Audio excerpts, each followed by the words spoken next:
Há um capítulo na Bíblia que muitos líderes religiosos tentaram esconder. Um capítulo tão ameaçador para os sistemas religiosos criados pelos homens que teve um papel fundamental no início da Reforma Protestante. Um capítulo com o poder de libertar você completamente, ou abalar as bases de tudo o que você pensa saber sobre Deus. Esse capítulo é Gálatas 5, e o motivo pelo qual assusta as instituições religiosas é claro. Ele declara com ousadia que suas boas ações não têm valor, nem um pouco. Paulo faz uma afirmação surpreendente, que tentar conquistar a aprovação de Deus com seus próprios esforços não apenas falha, mas na verdade o afasta de Cristo. Mas isso não é tudo. Este capítulo revela uma batalha que talvez você nem perceba que está acontecendo dentro de você neste exato momento. Ele descreve uma luta intensa entre duas forças opostas, ambas tentando controlar a sua vida. E então vem uma revelação que vira tudo de cabeça para baixo. Paulo diz que todo o código moral de Deus, todos os mandamentos já dados, pode ser resumido de uma forma tão simples que até uma criança pode entender. E mesmo assim, incontáveis cristãos o ignoram completamente. Nos próximos minutos, você verá por que esse único capítulo contém a essência do verdadeiro cristianismo, porque alguns o chamam de a carta magna da liberdade espiritual. E por que compreender plenamente esses 26 versículos pode ser a coisa mais transformadora que você fará na vida? Vamos voltar no tempo. Séculos antes de Jesus andar pela terra, o povo de Israel vivia sob um enorme sistema de leis. Não se tratava apenas de alguns mandamentos esculpidos em pedra. Por meio de Moisés, Deus lhes deu 613 regras que moldavam cada detalhe da vida diária. O que era permitido comer e o que não era, quais animais eram puros e quais tornavam a pessoa impura mesmo apenas ao tocá-los. Como lavar as mãos antes das refeições. Que tipo de roupa era aceitável e quais combinações de tecido eram proibidas. Quando era permitido trabalhar e quando o descanso era obrigatório. Como lidar com doenças.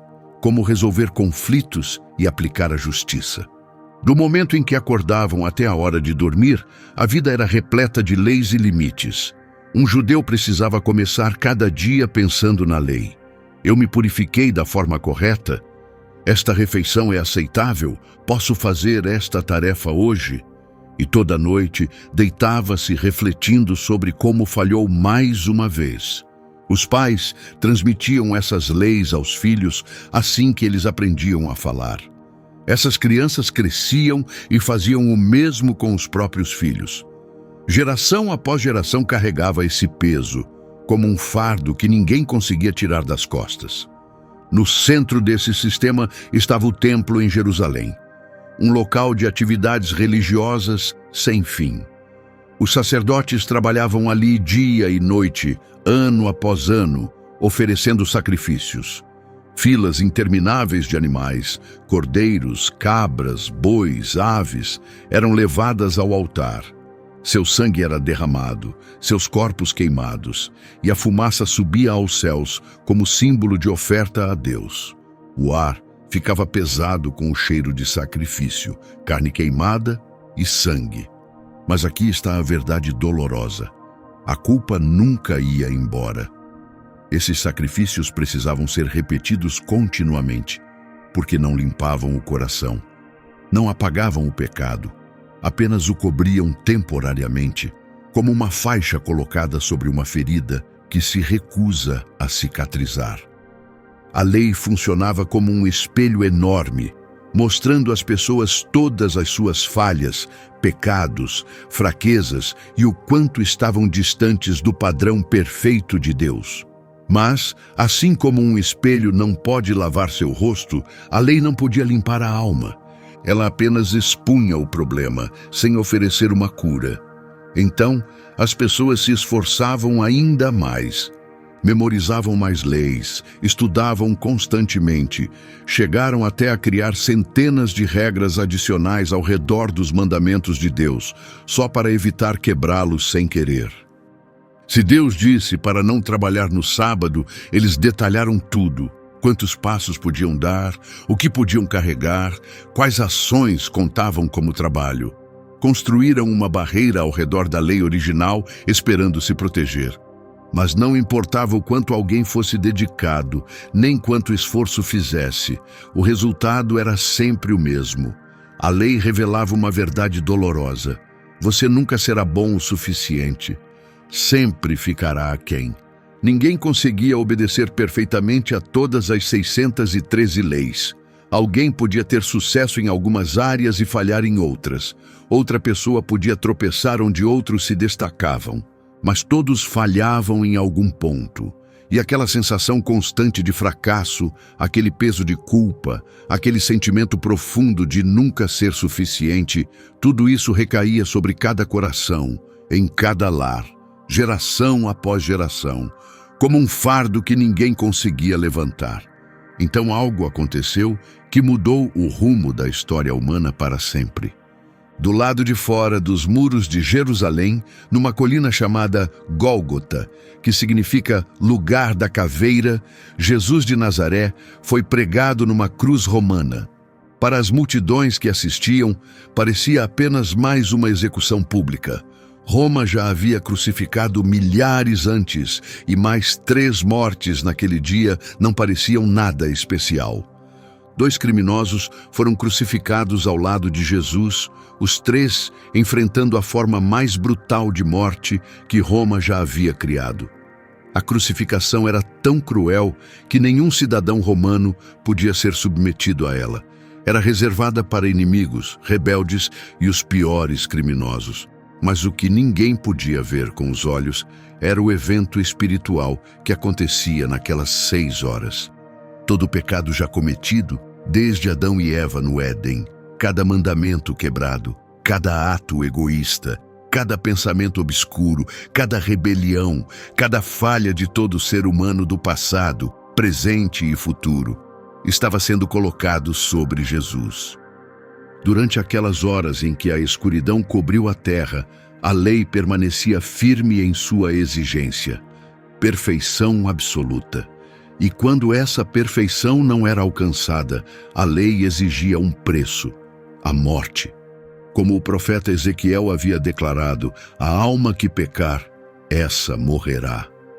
Mais tarde, Paulo repetiria essa verdade, escrevendo que o salário do pecado é a morte. Alguém precisava pagar essa dívida. A justiça não podia ser ignorada. Ela tinha que ser satisfeita. E Jesus aceitou todo o peso. Suportou a maldição total que vinha da quebra da lei, absorveu toda a punição pelo pecado da humanidade e enfrentou plenamente o julgamento divino enquanto pendurado naquela cruz. Paulo depois explicou que Jesus se tornou pecado por nossa causa, mesmo nunca tendo feito nada de errado. Ele assumiu a nossa culpa, carregou a nossa vergonha e aceitou o nosso castigo. E quando finalmente clamou em alta voz, "Está consumado", e soltou seu último suspiro, algo milagroso aconteceu no templo de Jerusalém.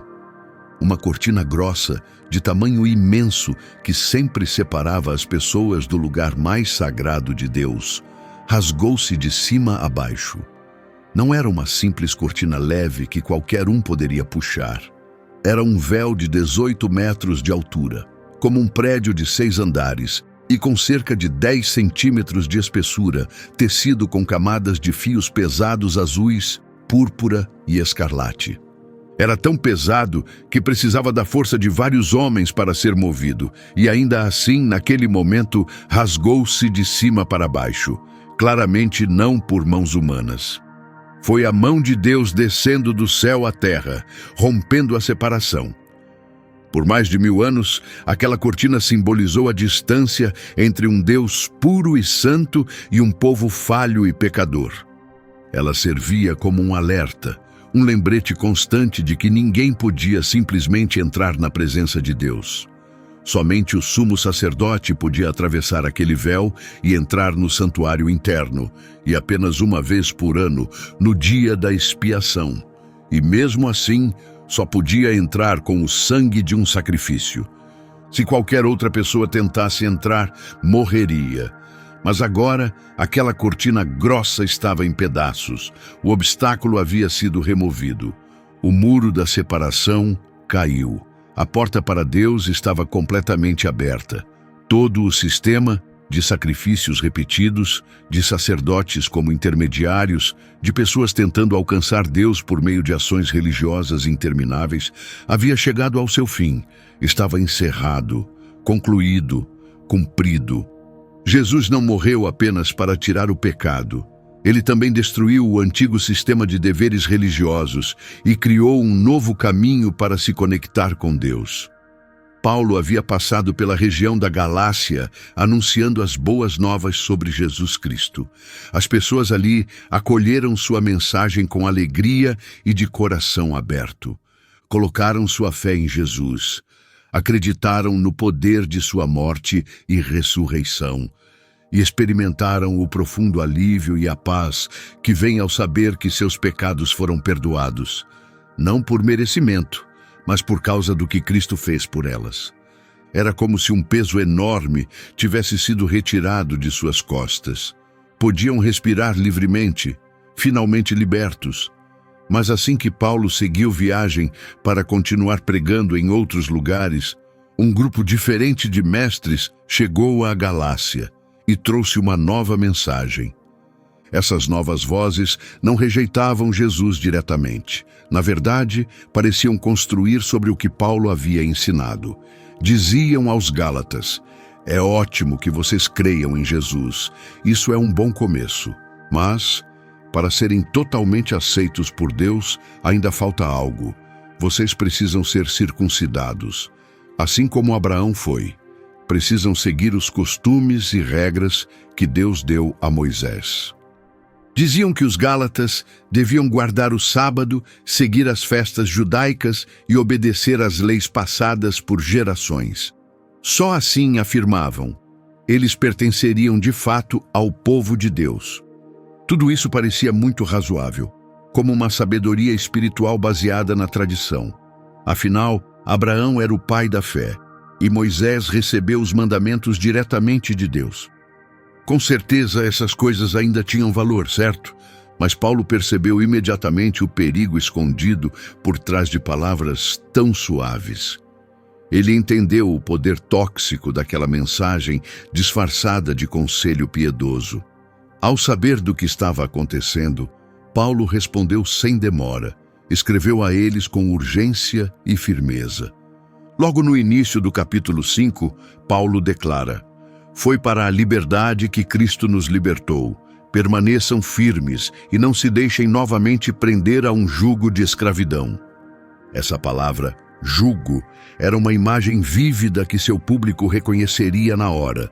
Todos já tinham visto bois com pesadas vigas de madeira amarradas aos ombros, puxando arados sob o sol escaldante nos campos.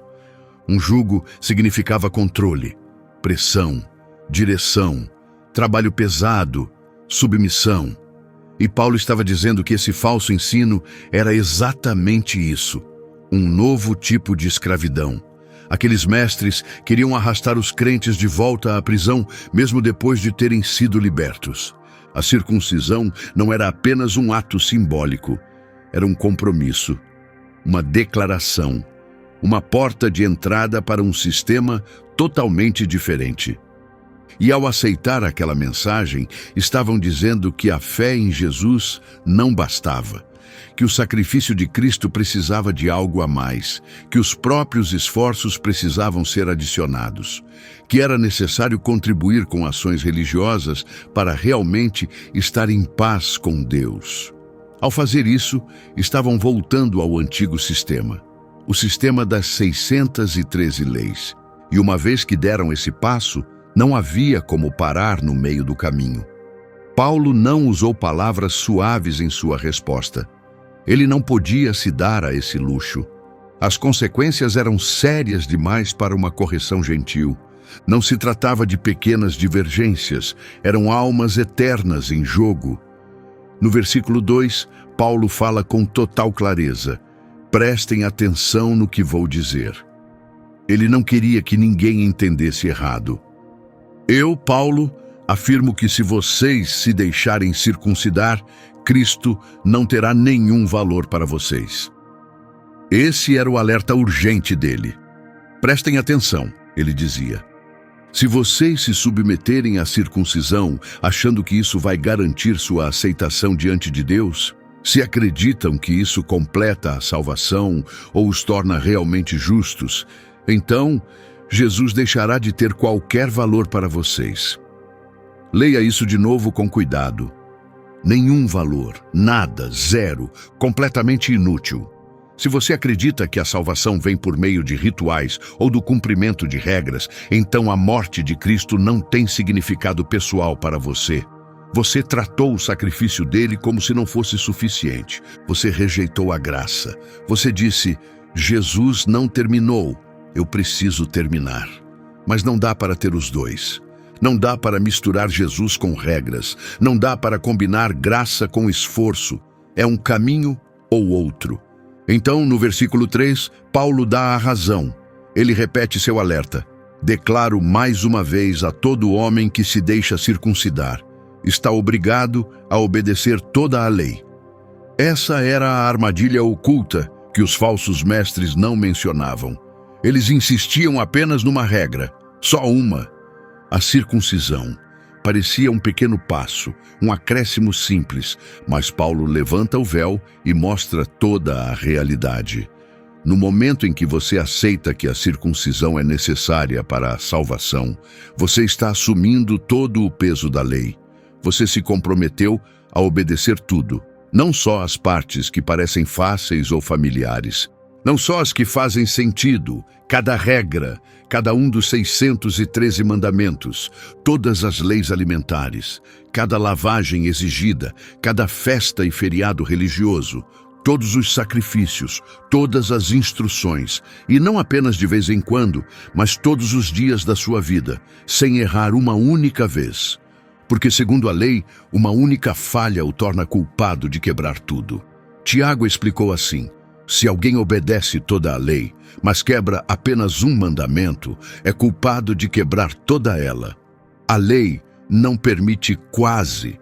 Ela não aceita esforço ou boas intenções. Ela exige perfeição, nada menos. E a verdade é que ninguém, nenhum ser humano, exceto Jesus, jamais viveu de forma perfeita.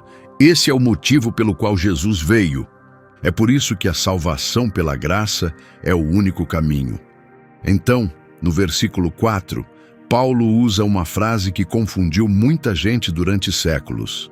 Vocês que procuram ser justificados pela lei se separaram de Cristo, caíram da graça. A maioria das pessoas ouve cair da graça e pensa que significa pecar demais e perder a salvação. Imaginam alguém que seguia Jesus, mas cometeu muitos erros e foi rejeitado por Deus. Mas não é isso que Paulo está dizendo. Ele não está falando sobre perder a salvação por causa do pecado. Está falando de algo completamente diferente. Imagine alguém em pé, com segurança, sobre uma plataforma chamada graça. Essa pessoa está descansando naquilo que Jesus já fez. Ela confia no sacrifício dele na cruz. Depende totalmente da justiça de Cristo, não da sua própria. Sua paz e segurança vem do fato de saber que a salvação depende inteiramente da obra concluída por Jesus. Agora, imagine essa mesma pessoa saindo dessa plataforma e escolhendo ficar sobre outra chamada lei. Ela não caiu porque pecou. Caiu porque parou de depender da graça, deixou o alicerce seguro da obra de Jesus e decidiu confiar em si mesma. Mudou de sistema. É isso que significa cair da graça. Não que você pecou tanto que Deus deixou de amar você, mas que você se afastou do caminho da graça e escolheu o caminho do esforço próprio.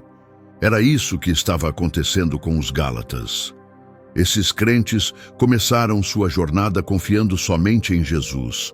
Eles tinham ouvido claramente a mensagem de Paulo, que Jesus pagou o preço completo e que a salvação era um presente recebido pela fé. Tinham celebrado essa verdade, sentiram a verdadeira liberdade e experimentaram o Espírito Santo agindo com poder em suas vidas. Mas agora, esses falsos mestres estavam lentamente convencendo-os de que confiar em Jesus não era suficiente. Estavam sugerindo que a fé precisava ser complementada, com circuncisão, com rituais, com costumes religiosos. Pouco a pouco, esses crentes estavam sendo afastados do alicerce sólido da graça, escorregando de volta para o antigo sistema da lei. Eles não estavam caindo em pecado, estavam caindo no legalismo. Por isso, o alerta de Paulo era tão urgente. Ele sabia exatamente onde aquele caminho levava. Paulo já havia trilhado esse caminho como fariseu. Sabia, por experiência própria, que graça e lei nunca podem ser misturadas. São completamente opostas. Ou você é salvo pela graça mediante a fé, aceitando a salvação como um presente que nunca poderia merecer, ou está tentando conquistá-la com suas próprias ações religiosas. Não existe meio termo, não há mistura, não há uma versão em que um pouco dos dois funcione junto. Mas Paulo também sabia de outra coisa. As pessoas poderiam entender mal sua mensagem. Por isso, ele fez questão de esclarecer. Quando Paulo falava sobre ser salvo pela fé e não pelas obras, ele não estava dizendo que a fé era passiva ou sem vida. Ele não se referia a uma crença que fica só na cabeça e nunca alcança a vida prática. Isso não é fé verdadeira, não era isso que ele queria dizer. No versículo 6, Paulo diz: em Cristo Jesus, nem circuncisão, nem incircuncisão tem qualquer valor. O que importa é a fé que atua por meio do amor. Essa frase é extremamente importante de compreender. A verdadeira fé está viva, ela age, ela se move, ela se manifesta de forma real e visível. E a maneira mais poderosa pela qual a fé verdadeira se expressa é por meio do amor. Amor a Deus e amor ao próximo. Preste atenção ao que Paulo diz aqui e ao que ele não diz. Ele não diz que a fé se prova por meio de cerimônias, rituais ou obediência rigorosa às leis religiosas. Ele não fala sobre conquistar a aprovação por meio de uma lista perfeita de comportamentos. Ele diz que a fé atua por meio do amor, e essa diferença é enorme. Por que isso é tão importante? Porque a lei mandava amar.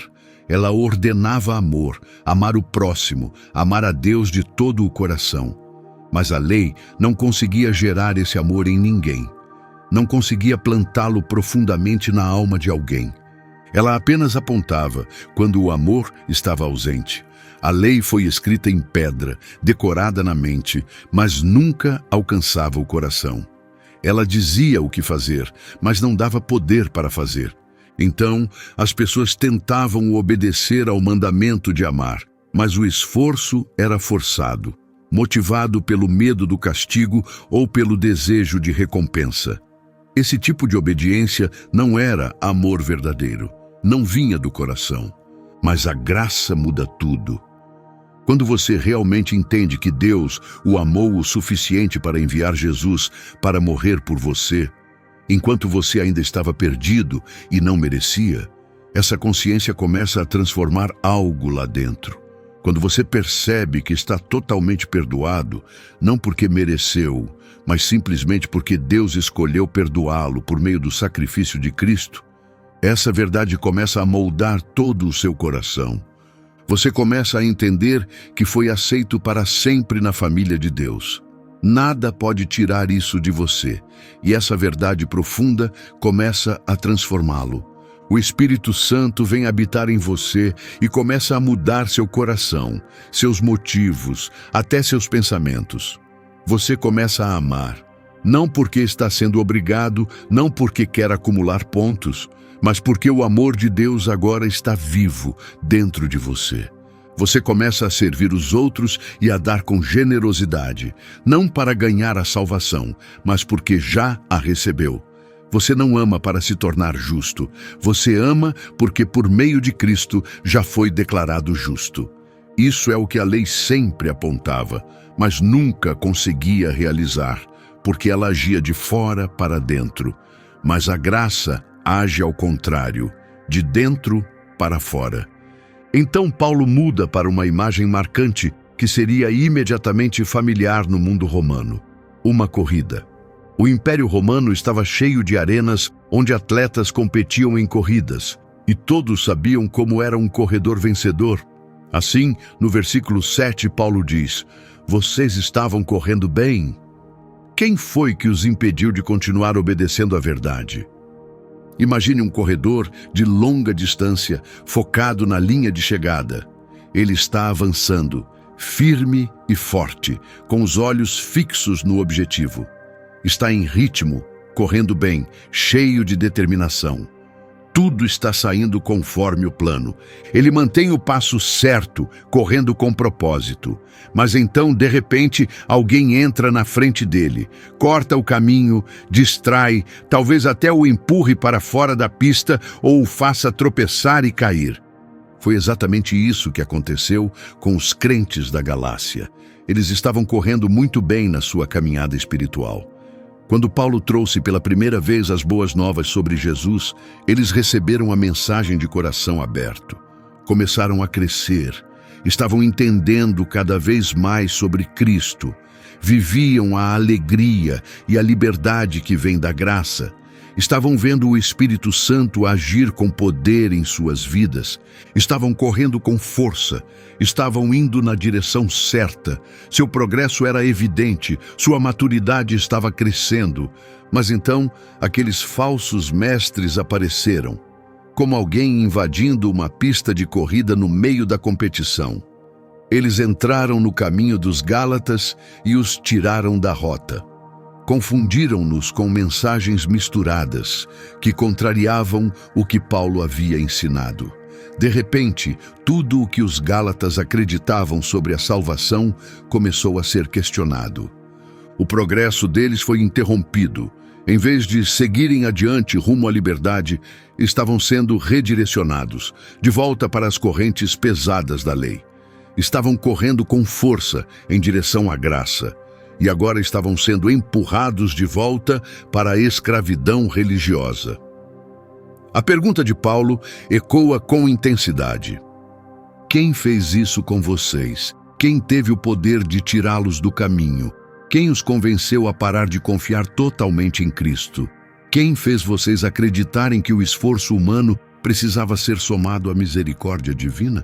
Quem disse que o Evangelho precisava de algo a mais? No versículo 8, Paulo deixa claro: esse tipo de influência não veio do Deus que os chamou. Essa mensagem não veio do céu. Não foi o Espírito Santo sussurrando a verdade ao coração de vocês. E certamente não foi Jesus incentivando vocês a voltarem ao peso da lei. Não, essa persuasão veio de outro lugar completamente diferente. Veio de pessoas que ou não entendiam o verdadeiro evangelho ou tinham seus próprios interesses. A vida cristã é uma corrida, mas não é uma corrida de velocidade. É uma jornada de longa distância que exige resistência, foco e um compromisso constante para permanecer no caminho certo. Então Paulo muda para outra imagem familiar, algo que toda a casa entenderia: fazer pão. No versículo 9, ele alerta: um pouco de fermento leveda toda a massa. Qualquer pessoa que já tivesse feito pão sabia exatamente o que isso significava. Não é preciso muito fermento, apenas uma pequena quantidade, e com o tempo ele se espalha por toda a massa, transformando tudo. O que começa pequeno acaba mudando tudo. Paulo está dizendo que o falso ensino age exatamente assim. Pode parecer pequeno no começo, como apenas uma regra extra. Só a circuncisão, só esse passo religioso a mais. Que mal isso poderia causar? mas nunca permanece pequeno. Como o fermento na massa, ele se espalha, ele cresce. Antes que se perceba, não é só a circuncisão. Agora existem leis alimentares a seguir, dias especiais a observar, rituais a cumprir. Mais e mais regras são adicionadas. O evangelho puro e simples da graça acaba enterrado sob camadas e mais camadas de tradições humanas. A mensagem de salvação pela fé se enreda em uma rede de desempenho e cobrança. No fim, toda a comunidade esquece como é a verdadeira liberdade. Paulo já tinha visto esse cenário antes. Ele sabia o dano que isso causava. Por isso, o tom desta carta é tão firme, tão urgente e tão direto. Ele não estava exagerando, ele estava agindo como um médico experiente ao identificar uma doença que ameaça a vida.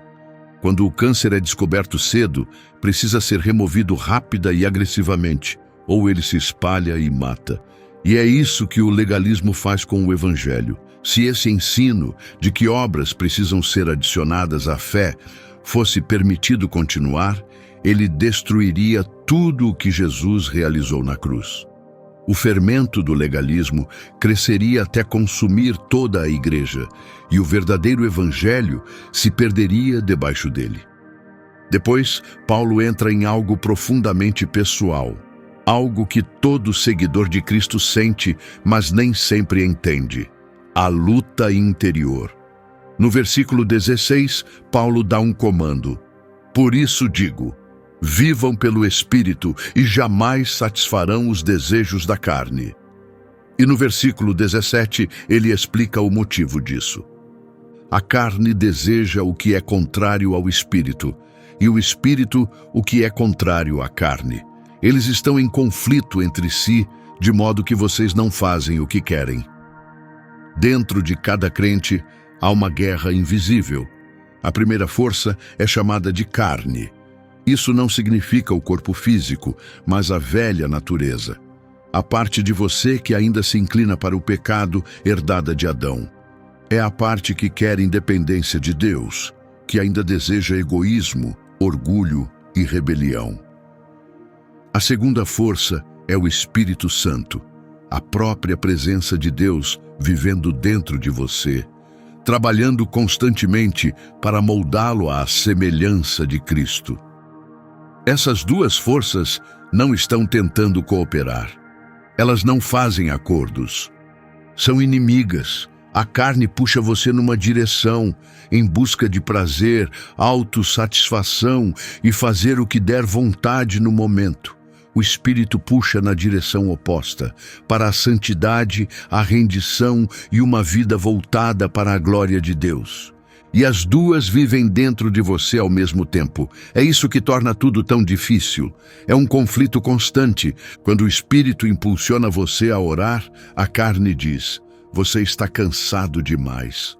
Quando o Espírito move você a perdoar, a carne insiste em guardar ressentimento. Quando o Espírito chama para generosidade, a carne diz: guarde isso para você. Essa batalha é real. Ela não desaparece e consome sua força. Paulo não estava falando de algo que só acontece com crentes super espirituais. Essa é a experiência diária de todo verdadeiro cristão. No momento em que você entregou sua vida a Cristo, o Espírito Santo veio habitar em você, mas sua velha natureza, a carne, não desapareceu. Ela continuou, ainda ativa, ainda resistindo, ainda tentando retomar o controle. Compreender essa luta constante é essencial, porque ajuda a entender por que, mesmo depois de salvo, você ainda luta contra a tentação e o pecado. Isso não significa que sua salvação falhou, não significa que você não é um verdadeiro cristão. Significa que há uma guerra acontecendo dentro de você, uma batalha entre seu velho eu e o Espírito de Deus.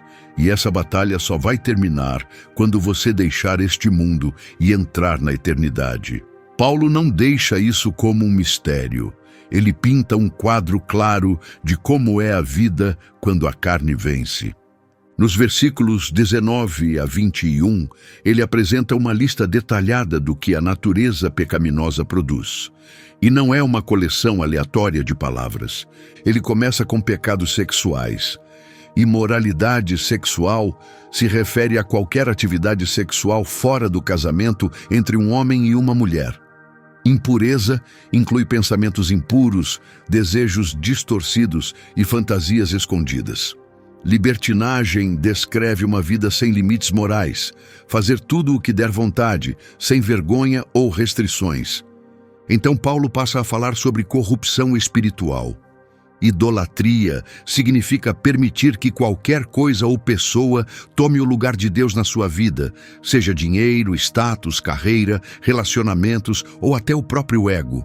Feitiçaria envolve buscar poder ou controle por meio de práticas espirituais obscuras que não vêm de Deus.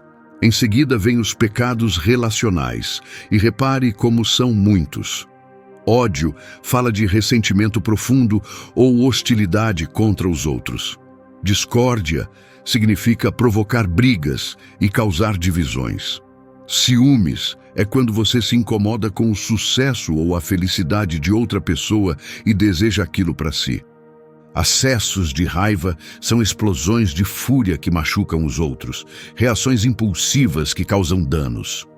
Ambição egoísta é quando você está disposto a passar por cima dos outros só para se promover. Dissensões e facções dizem respeito a causar divisões, traçar linhas, separar as pessoas, especialmente dentro das igrejas e comunidades. Inveja é como o ciúme, mas com mais amargura. Ela quer destruir o que o outro tem, só porque você não pode ter. Então Paulo menciona exemplos de descontrole. Embriaguez é quando o álcool se torna seu senhor em vez do espírito, e orgias se referem a festas desenfreadas, guiadas pelo prazer e sem nenhum limite moral. Depois, Paulo diz algo que não podemos ignorar, e coisas semelhantes. Em outras palavras, essa não é a lista completa. Esses são apenas exemplos. Existem muitos outros comportamentos que nascem da carne, mas o padrão é claro. Quando a carne está no controle, ela leva ao caos, à dor, a relacionamentos quebrados e à escravidão de desejos destrutivos.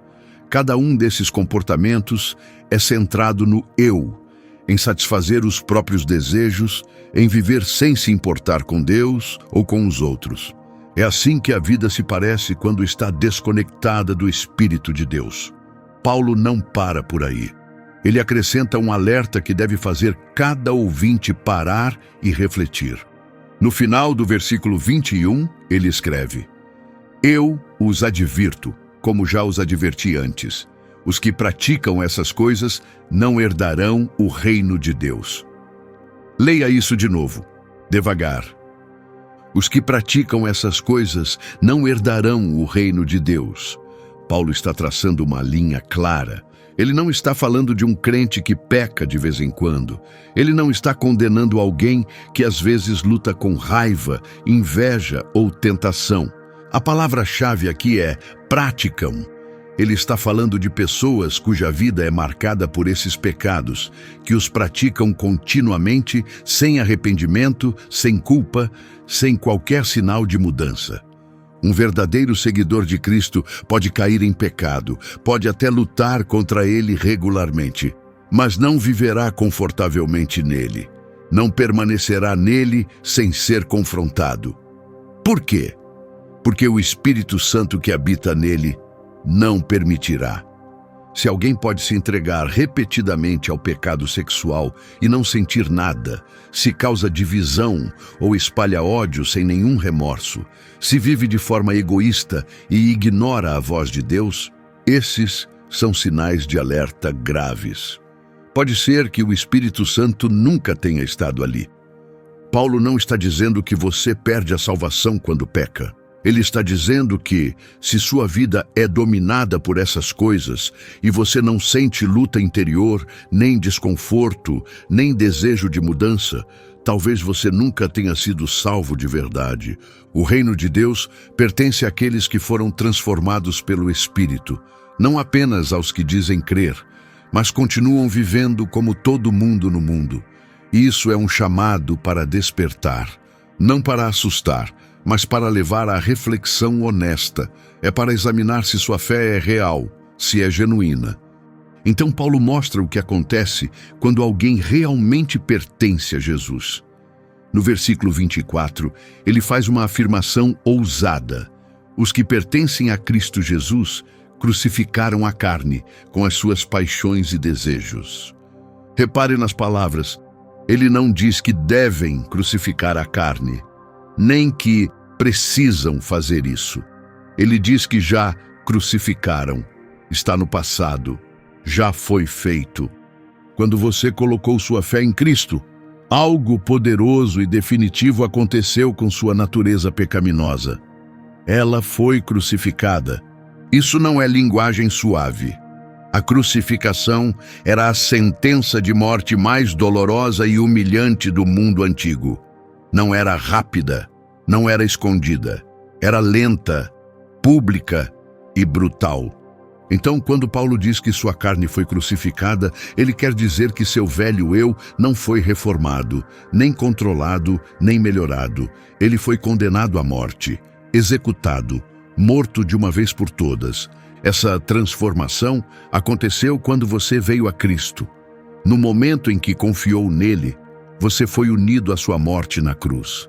Romanos capítulo 6 explica isso com clareza. Você morreu com Jesus. Sua antiga identidade, o você dominado pelo pecado, guiado por desejos egoístas, espiritualmente morto, essa pessoa morreu com ele.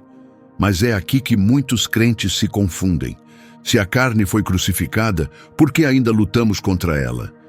A resposta está em como a crucificação realmente funcionava. A morte não era imediata. As vítimas ficavam penduradas por horas, às vezes dias, ainda respirando, ainda se mexendo, ainda tentando sobreviver. Assim é a carne. Ela foi mortalmente ferida. Sua sentença final foi decretada. Mas ela ainda tenta resistir, ainda sussurra mentiras antigas, ainda tenta retomar o controle. Mesmo assim, seu poder foi quebrado. Ela já não governa você, já não é sua dona. Você já não é prisioneiro dela. Agora você tem uma escolha. Pode ouvir as exigências da carne, ou reconhecer que ela já foi derrotada. É por isso que Paulo fala sobre fazer morrer a carne todos os dias. Ele não está dizendo para crucificá-la repetidamente. Ele está dizendo, viva consciente de que ela já foi julgada e condenada. Não dê autoridade sobre sua vida a um inimigo que está morrendo. Trate sua natureza pecaminosa pelo que ela realmente é. Já sentenciada à morte, já condenada, apenas esperando o fim definitivo.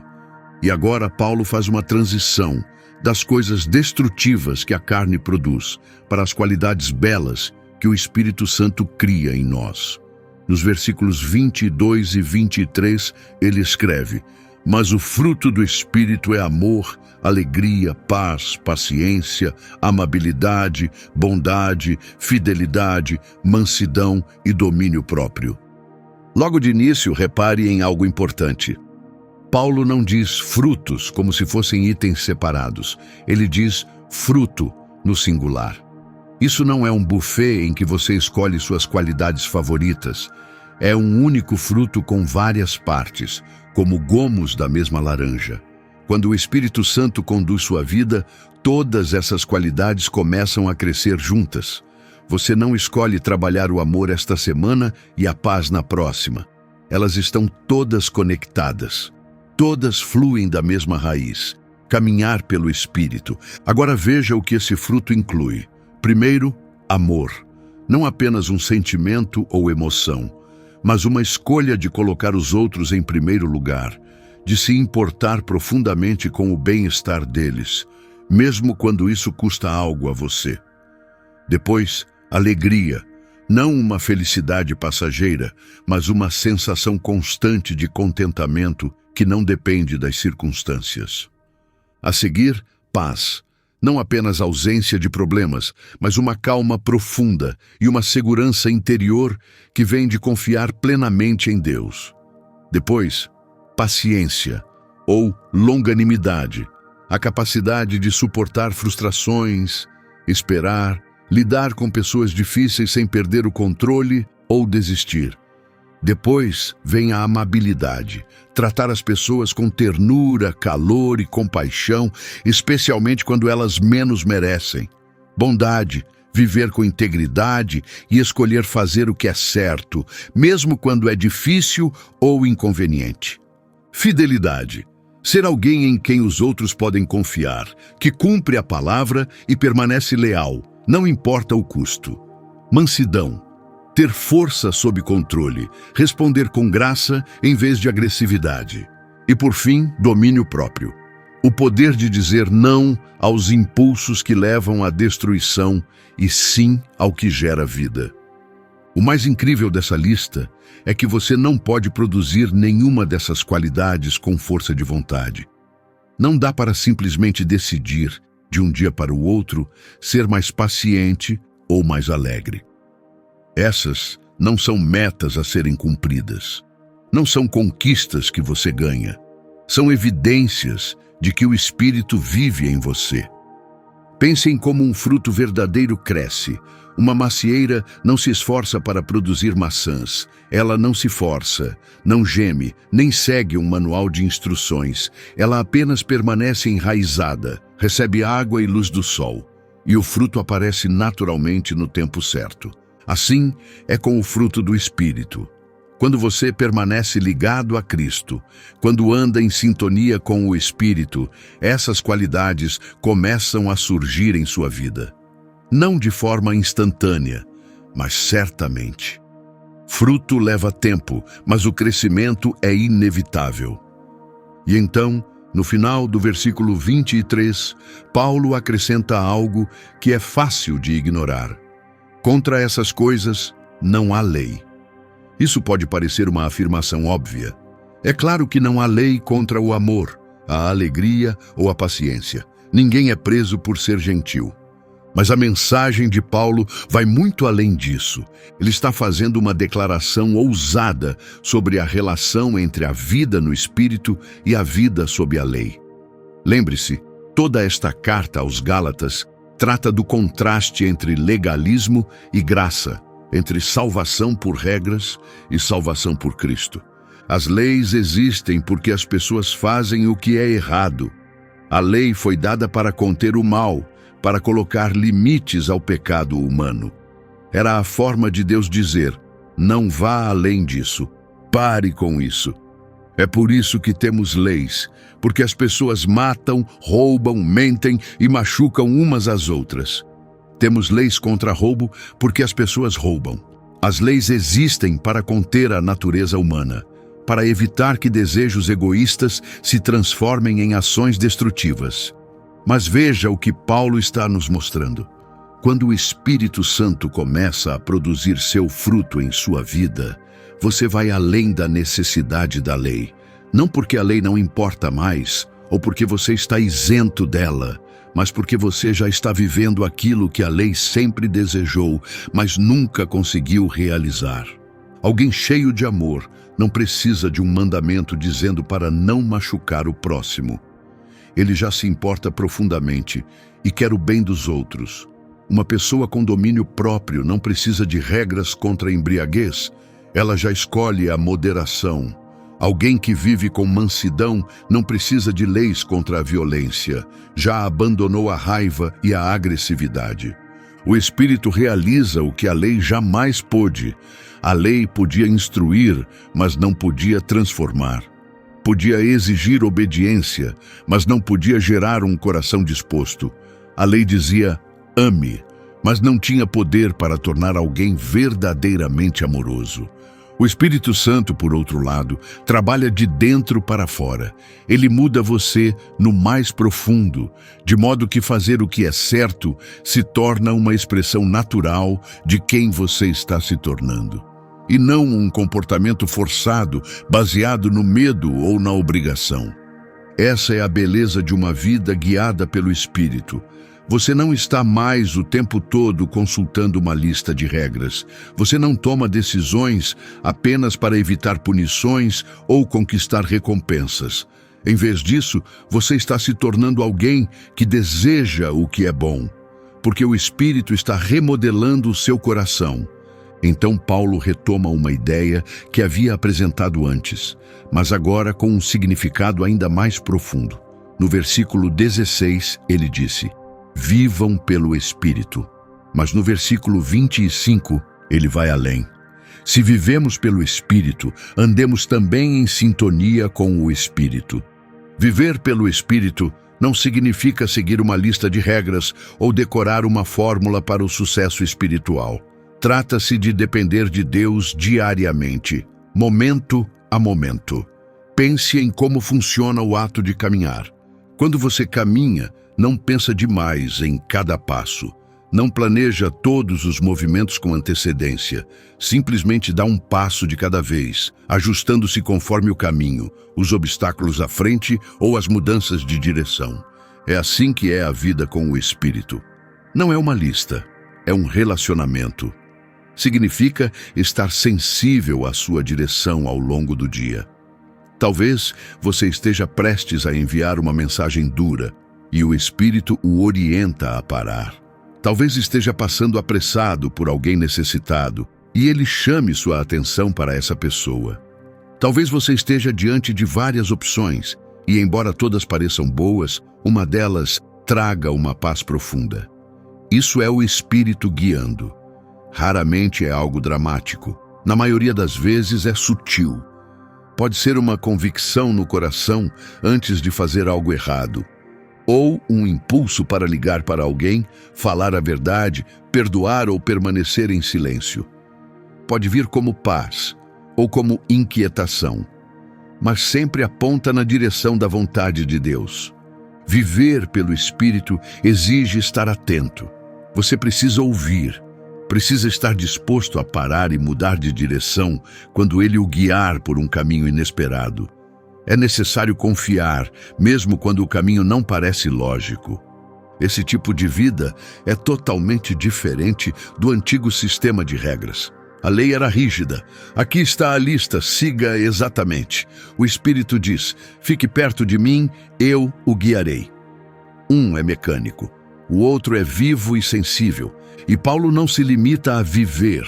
No versículo 25, ele usa uma expressão ainda mais precisa: andemos em sintonia com o Espírito. Esse era um termo do mundo militar. Seus leitores pensariam imediatamente em soldados marchando em formação. Numa unidade de marcha, todos se movem juntos, mesmo ritmo, mesmo passo, mesma direção. Ninguém corre na frente, ninguém fica para trás. Todos se mantêm em sincronia com o líder. Paulo está dizendo: é assim que deve ser sua relação com o Espírito. Acompanhe o ritmo dele. Não avance com suas próprias ideias. Não hesite ou fique para trás por medo ou dúvida. Caminhe com ele. É aqui que muitos cristãos se desviam. Alguns correm na frente do Espírito, ficam empolgados ou impacientes e avançam antes que Deus dê o sinal verde. Tomam decisões com base em seus próprios prazos, iniciam coisas que Deus nunca pediu e acabam fora de ritmo. Não estão andando com o Espírito, estão ultrapassando-o. Outros ficam para trás. O Espírito os impulsiona a dar um passo de fé, a falar, a perdoar, a avançar, mas eles hesitam, adiam, se recusam. Seja por medo, distração ou teimosia, resistem à direção de Deus. Isso também é sair do compasso. Andar em sintonia com o Espírito significa se mover quando Ele se move e parar quando Ele para. Significa responder quando Ele fala e esperar quando Ele silencia. É caminhar com Ele, nem à frente nem atrás, mas junto. Significa manter o ritmo dele, mover-se no tempo certo, nem antes nem depois. E isso requer atenção constante. Você precisa estar sintonizado com o que o Espírito está fazendo em sua vida em tempo real. Você sente que Ele está tocando seu coração sobre algo? Não espere. Responda agora. Ele está impulsionando você a mandar uma mensagem, fazer aquela ligação, conversar com alguém? Não adie até semana que vem. Faça hoje. Está sentindo uma paz profunda sobre uma decisão? Pode ser o sinal para seguir em frente com confiança. Mas e se você estiver inquieto, sem paz no coração? Então, desacelere. Mesmo que pareça uma ótima oportunidade, espere. Não se mova sem clareza. Essa é a diferença entre andar ocasionalmente pelo Espírito e manter-se em sintonia com Ele. Uma oferece momentos pontuais de percepção espiritual. A outra traz um estilo de vida guiado por Deus, todos os dias. Não se trata de perfeição. Você vai se desequilibrar às vezes, vai perder sinais ou dar um passo em falso. Mas o que importa é sua postura. Você está prestando atenção na direção de Deus? Está caminhando com Ele ou apenas seguindo seu próprio caminho e pedindo que Ele apoie seus planos? Agora Paulo leva os Gálatas de volta a algo fundamental, algo que redefine como eles deveriam enxergar os mandamentos de Deus. No versículo 14 do capítulo 5, ele faz uma afirmação poderosa e até chocante para seu público judeu. Toda a lei se resume num só mandamento: ame o seu próximo como a si mesmo. Pare e pense no que ele está dizendo. Toda a lei. Todos os 613 mandamentos transmitidos por Moisés, cada lei sobre sacrifícios, sobre alimentação, sobre dias cerimoniais, sobre como tratar os outros, todos se resumem numa única instrução: ame o seu próximo como a si mesmo. Essa não foi uma ideia que Paulo inventou. O próprio Jesus ensinou isso quando os líderes religiosos perguntaram qual era o maior mandamento. Ele respondeu: ame a Deus com tudo o que você tem e ame o seu próximo como a si mesmo. E acrescentou algo incrível: toda a lei e os profetas dependem desses dois mandamentos. Paulo está reafirmando essa verdade aqui e deixa tudo muito claro para os Gálatas.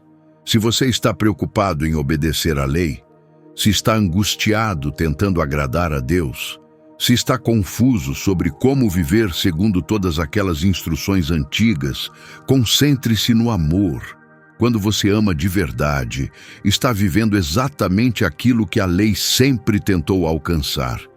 Você não rouba de quem ama, não mente para quem ama, não fere nem se aproveita de quem ama, não deseja o que pertence ao outro. O amor não apenas resume a lei, ele vai além, porque enquanto a lei impunha limites externos, o amor transforma você por dentro. A lei dizia: não mate. O amor diz: nem odeie. A lei dizia: não cometa adultério. O amor diz: respeite o outro com seus olhos e pensamentos. A lei dava o mínimo exigido. O amor não tem limites. Ele continua dando, continua se sacrificando, continua servindo. Por isso, Paulo pode dizer com tanta segurança aos Gálatas: vocês não precisam voltar às leis e rituais religiosos. Se vocês vivem em amor, um amor guiado e capacitado pelo Espírito, já estão cumprindo os desejos mais profundos da lei de Deus. Mas Paulo também conhece a mentalidade humana. Ele sabe qual é a reação comum diante de uma mensagem de liberdade. As pessoas ouvem: você não está mais debaixo da lei, e logo perguntam: então, posso fazer o que eu quiser?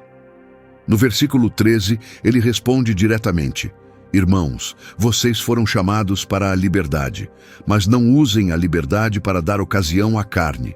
Ao contrário, sirvam uns aos outros em amor. A liberdade em Cristo é liberdade verdadeira. Você não está mais preso à obrigação de cumprir a lei. Não precisa mais conquistar o favor de Deus por desempenho. Não está mais escravizado por rituais e sistemas religiosos. Isso é liberdade real, poderosa, que transforma vidas.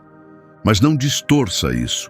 Liberdade não significa fazer tudo o que a carne deseja. Não é um sinal verde para o egoísmo. A natureza pecaminosa adoraria usar sua liberdade como desculpa. A carne sussurra: agora você é livre. Ótimo! Isso quer dizer que pode dormir com quem quiser, curtir do jeito que quiser, gastar como quiser, falar como bem entender. Mas isso não é liberdade, é apenas uma nova forma de escravidão. Quando você obedece a cada desejo e impulso, já não é você que está no controle, são esses desejos. Por isso Paulo diz que a verdadeira liberdade tem um propósito, e esse propósito é o amor. Você foi libertado da lei, não para servir a si mesmo, mas para servir aos outros com sinceridade e humildade. Sob a lei, o serviço muitas vezes vinha com dúvidas escondidas.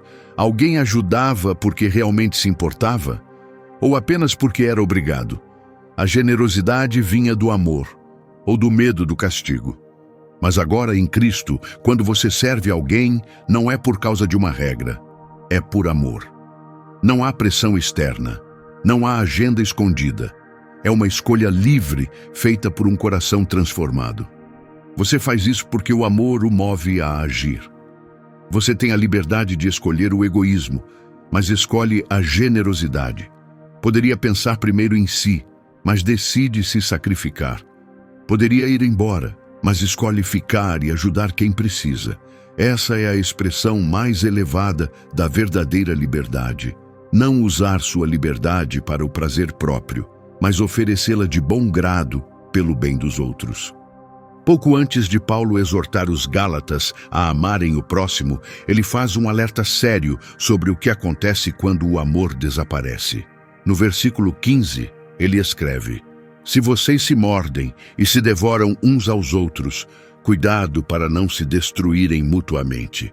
Essas são palavras fortes. Morder e devorar soa mais como algo que animais selvagens fazem, rasgando carne, atacando suas presas.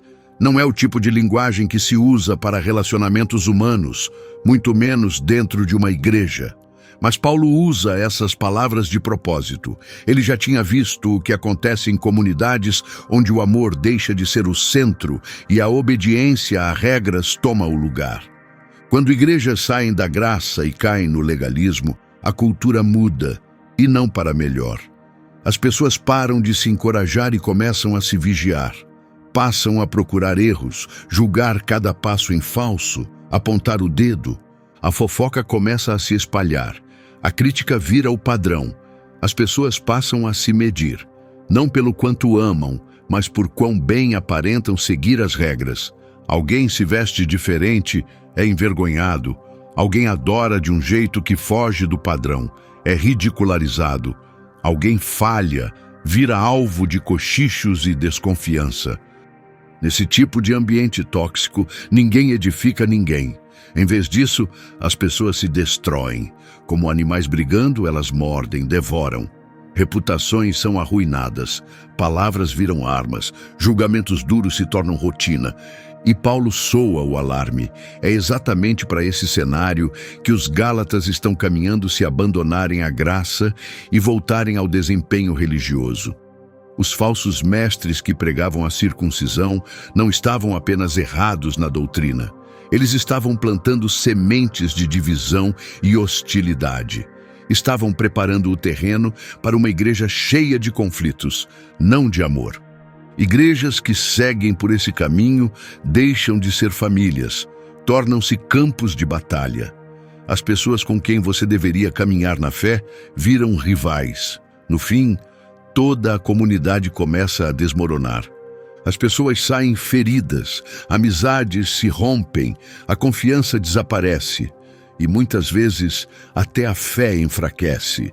Tudo porque o amor foi deixado de lado e substituído por julgamento e orgulho. É isso que acontece quando o legalismo é permitido crescer. Regras, por si só, não constroem uma comunidade saudável centrada em Cristo. Apenas o amor pode fazer isso. E assim, Paulo muda o foco, de alertar sobre a ausência de amor para mostrar como o verdadeiro amor se manifesta na prática.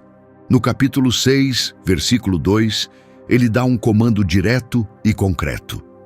Levem os fardos uns dos outros, e assim cumpram a lei de Cristo. Amor não é apenas um sentimento bonito ou uma ideia nobre. Ele se expressa por meio de ações reais e visíveis. Uma das formas mais claras de amor é ajudar os outros a carregar seus pesos. Todo mundo à sua volta está carregando algo. Algo doloroso, difícil, algo que pesa. Pode ser um pecado do qual não conseguem se libertar. Pode ser o luto pela perda de alguém querido. Pode ser ansiedade com dinheiro, problemas de saúde ou um relacionamento quebrado. Talvez seja uma depressão profunda que torna o dia a dia insuportável. Esses são fardos, pesos emocionais, espirituais ou físicos que ninguém deveria carregar sozinho. Paulo diz que quando você vê alguém sobrecarregado, não fique à distância sentindo pena. Não diga apenas, vou orar por você, e vá embora. A oração é essencial, sim, mas a ação também é. Aproxime-se, fique por perto, ajude a aliviar o peso. E o que significa na prática carregar o fardo de alguém? Às vezes é apenas sentar ao lado de um amigo enlutado em silêncio, oferecendo sua presença mesmo quando não há palavras. Às vezes é ajudar financeiramente alguém em crise, sendo generoso mesmo quando é difícil. Pode ser cuidar dos filhos de alguém para que ele possa descansar ou ir à terapia. Pode ser caminhar com um amigo lutando contra um vício, acompanhar, encorajar, estar disponível quando a tentação aparecer. Às vezes, é ter uma conversa difícil com alguém preso ao pecado, não para condenar, mas para falar a verdade em amor e ajudá-lo a encontrar liberdade. Às vezes, é defender alguém que está sendo atacado ou criticado injustamente. Seja qual for a forma, o princípio é o mesmo. Quando você vê alguém sofrendo, não passe direto. Não ignore. Não diga que não é problema seu. Haja. Compartilhe o peso. Paulo diz que, ao fazer isso, você está cumprindo a lei de Cristo. E qual é a lei de Cristo? É a lei do amor. Jesus deu aos seus seguidores um novo mandamento, um padrão mais elevado. Amem uns aos outros como eu os amei. E como Jesus demonstrou esse amor? Ele carregou nossos fardos, levou sobre si nossos pecados e foi até a cruz com aquilo que jamais poderíamos suportar sozinhos. Quando ajudamos a carregar as lutas uns dos outros, estamos seguindo diretamente o exemplo dele. Esse tipo de amor se torna real e visível na vida cotidiana. Paulo traz um desafio concreto para mostrar como esse amor genuíno se manifesta. Em Gálatas, capítulo 6, versículo 1, ele diz: Irmãos, se alguém for surpreendido em algum pecado, vocês que são espirituais devem restaurá-lo com mansidão. Mas ele também faz um alerta: cuidem-se, pois vocês também podem ser tentados. É importante notar que Paulo diz surpreendido em pecado. Não alguém que apenas cometeu um erro ou teve um dia ruim. Ele está falando de alguém preso a um estilo de vida prejudicial, algo claramente errado. Então, como devemos reagir quando um irmão na fé cai em pecado? O mundo muitas vezes responde expondo, envergonhando ou cancelando a pessoa. Uma religião baseada em regras pode dizer para julgar, rejeitar ou punir publicamente. Mas Paulo propõe um caminho completamente diferente. Ele diz para restaurar com mansidão. Essa palavra, restaurar, é poderosa. Era usada para descrever o ato de colocar um osso quebrado no lugar ou consertar uma rede de pesca rasgada. Quando algo valioso se quebra, você não joga fora. Você cuida e conserta com paciência. É assim que devemos tratar os crentes que caem. Não viramos as costas, ajudamos a voltar, guiamos de volta para a cura, para a restauração, e fazemos isso com mansidão. Essa mansidão importa. Não se trata de palavras duras, de culpa, nem de se colocar acima. É sobre se aproximar com a mesma delicadeza que se usaria ao tocar algo frágil e precioso. Por que tanto cuidado? Porque todos nós podemos cair também. Paulo nos lembra: cuidem-se, pois vocês também podem ser tentados. Quem ajuda não é melhor do que quem tropeçou. Está apenas num momento diferente. Hoje, você pode estar forte onde outro está fraco, mas amanhã pode ser o contrário. Essa consciência muda a maneira como ajudamos os outros. Não nos aproximamos com orgulho, caminhamos ao lado com empatia, como pessoas que sabem como a tentação pode ser difícil. Reconhecemos nossas próprias fraquezas, e essa atitude reflete o coração de Jesus. Jesus mostrou profunda bondade àqueles que admitiam estar quebrados e necessitados. Ele comia com cobradores de impostos e com pessoas rejeitadas pelo mundo. Defendeu a mulher acusada de adultério. Recebeu Pedro de volta, mesmo depois de ser negado 3 vezes. Mas foi firme apenas com os líderes religiosos orgulhosos que escondiam seus próprios pecados enquanto julgavam os outros. Mais tarde, no versículo 4, Paulo dá outro conselho que protege tanto o amor quanto a humildade. Ele diz: cada um examine os próprios atos, então poderá orgulhar-se de si mesmo sem se comparar com ninguém. Isso é crucial, porque a comparação é perigosa. Acontece o tempo todo. Você olha para alguém que parece falhar mais do que você e se sente melhor. Ou vê alguém que parece mais espiritual e se sente desencorajado. De qualquer forma, você está se medindo pelos outros, e esse não é o caminho para crescer. Paulo diz: pare de se comparar, olhe para a sua própria vida. Pergunte a si mesmo como você está indo com base no que Deus espera de você, não em como os outros estão indo. Essa mentalidade ajuda de 2 maneiras importantes. Primeiro, protege você do orgulho. Quando você se compara com alguém que está lutando, é fácil pensar que está indo bem. Pelo menos não sou como eles, você pode pensar. Mas esse é exatamente o problema que Jesus apontou na parábola do fariseu que orava. Obrigado, Deus, porque não sou como os outros homens. Aquele homem não estava certo diante de Deus, porque seu orgulho o cegava. Quando você examina sua vida usando os padrões de Deus, em vez de usar os outros como referência, começa a ver também suas próprias fraquezas. Você pode ter lutas diferentes, mas continua sendo humano. Não está acima de ninguém. Segundo, isso impede a competição nociva. Às vezes, as igrejas viram espaços de comparação. Quem se voluntaria mais, quem conhece mais versículos, quem ora mais, quem doa mais. Essa atitude prejudica a igreja e transforma a fé numa disputa. Quando você foca no seu próprio crescimento espiritual, consegue celebrar o sucesso dos outros sem se sentir inseguro. Consegue ser honesto sobre suas próprias batalhas sem achar que está ficando para trás. Esse tipo de autoavaliação não é o mesmo que se culpar. Não se trata de se punir por cada erro. Trata-se de se observar de forma saudável. Pergunte: como estou realmente? Onde estou avançando? Onde me sinto preso? O que Deus está tentando mudar em mim? E você faz isso sem precisar saber como os outros estão indo.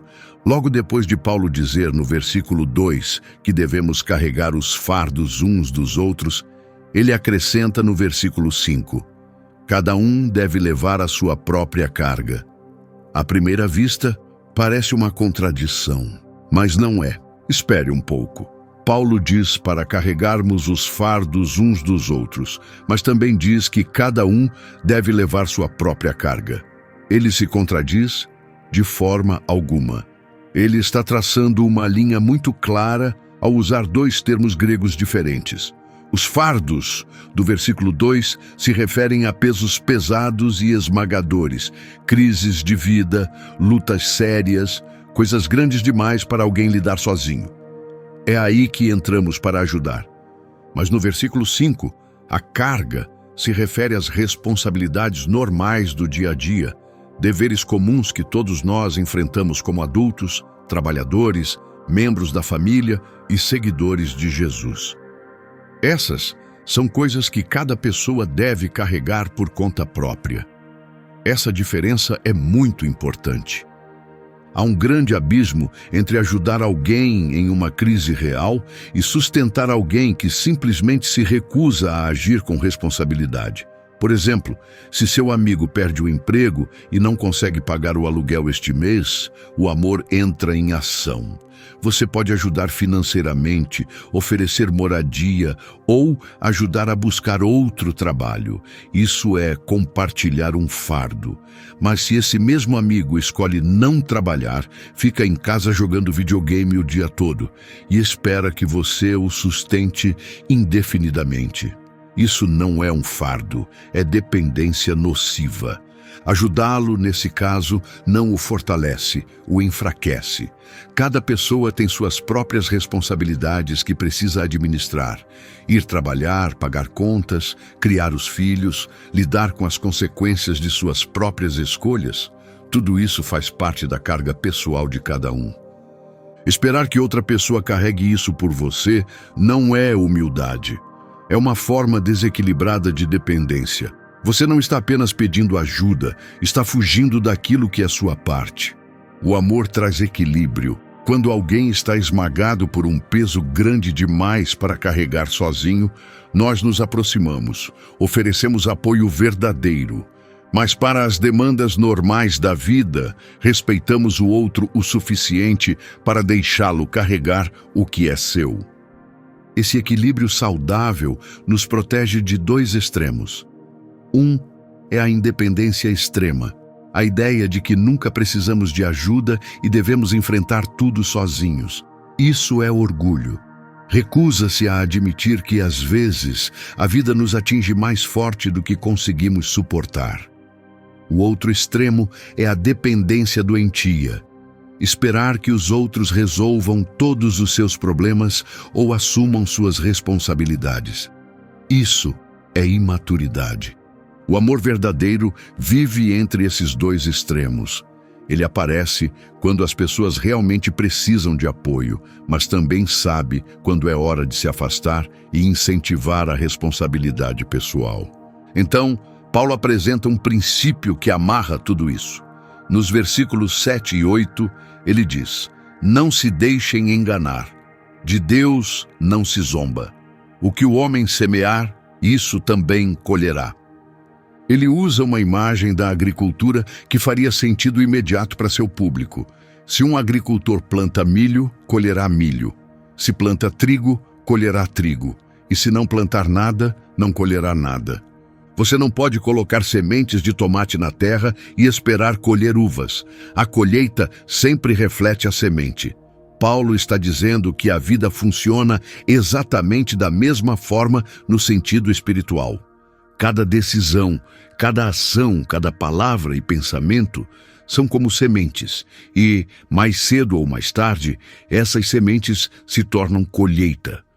Se suas escolhas são motivadas pelo egoísmo, se você vive cedendo à tentação, se vive apenas para si mesmo, está plantando sementes que levarão à destruição.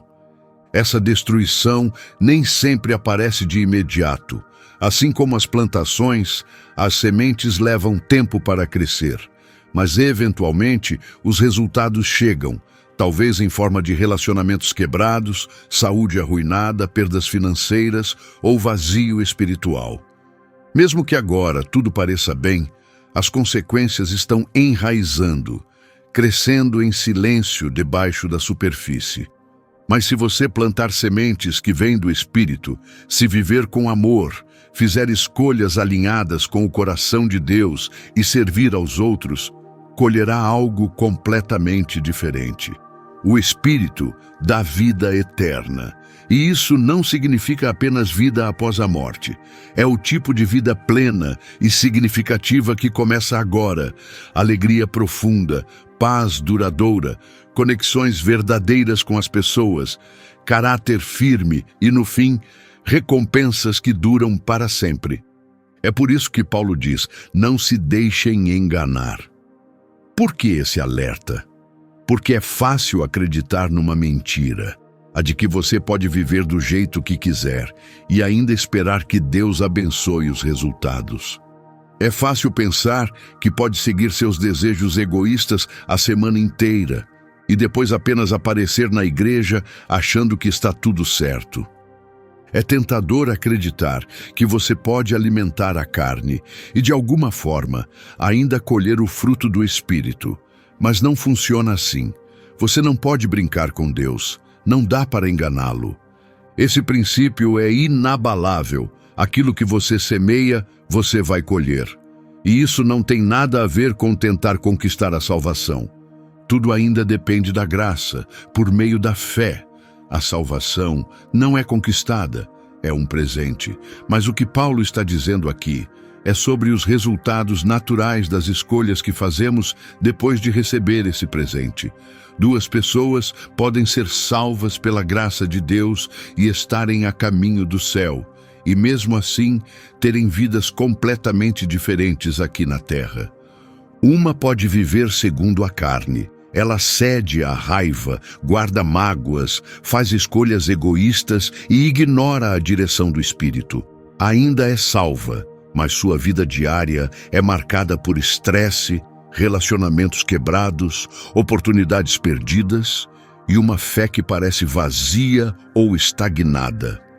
Enquanto isso, outro crente escolhe seguir a liderança do Espírito. Demonstra amor, busca servir aos outros, responde aos impulsos do Espírito e sua vida começa a produzir bons frutos espirituais.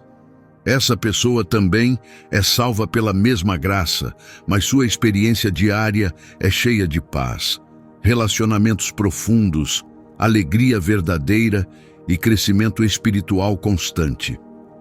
O que você escolhe plantar a cada dia, suas palavras, sua atitude, suas ações, está moldando como será o seu futuro. Você está plantando sementes agora, mesmo sem perceber, e essas sementes vão crescer. Que tipo de colheita você está preparando? Se esta mensagem te ajudou a enxergar Gálatas 5 com novos olhos, não guarde só para você.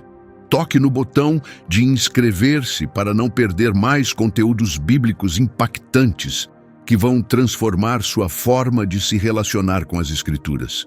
E tire um momento para compartilhar isto com alguém que precisa ouvir sobre a liberdade, as batalhas diárias e o amor que definem uma fé real e transformadora. Seu compartilhamento pode ser exatamente a mensagem que o coração de alguém estava esperando.